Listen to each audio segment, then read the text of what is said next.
అదేవిధంగా రాష్ట్రం ఏమో అప్పుల పాలైంది, జగన్ అప్పుల పాలు చేసాడు, రాష్ట్రం ఖజానా లేదని అంటున్నారు. సూపర్ 6 పథకాలన్నీ హామీ చేస్తాం, అమలు చేస్తాం అంటున్నారు. ఇది ఎలా సాధ్యమవుతుంది? ఇది గతంలో 30 సంవత్సరాల నాడు కాంగ్రెస్ పాలన వచ్చినప్పుడు ఖాళీ అంతా చేసిపోయారు అని అనేవాళ్ళు. తర్వాత ఇంకొకరు వచ్చి దాన్ని ఇప్పుడు ఇది మన రాష్ట్రం పుట్టినాల నుంచి ఒకరు అప్పులు చేయను. అదే ఇది ఒక సామెత ఉంది, ఈ ఎండాకాలంలో ఎద్దులు వచ్చి బాగా దున్ని పైర్లు వేస్తే అవి అమ్మేసిన తర్వాత బర్రెలు వచ్చి ఆవులు వచ్చి అవి తిని బాగా బలిసినవి అన్నట్టు ఒకరేమో మిగిలిచిపెట్టను, ఒకరేమో అప్పులు చేయను. ఇది మన రాష్ట్రం పుట్టినాల నుంచి వస్తున్న సమస్య.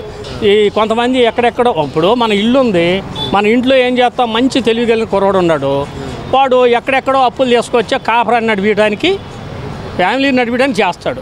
ఒక సన్నాసుడు వచ్చాడు ఇంట్లోకి, వాడికి పెత్తనం చేత కాదు, తల్లిదండ్రులని వాడు కొట్టో తిట్టో నేను పెత్తనం చేయాలంటాడు, వాడు అప్పులు పాలు చేస్తాడు.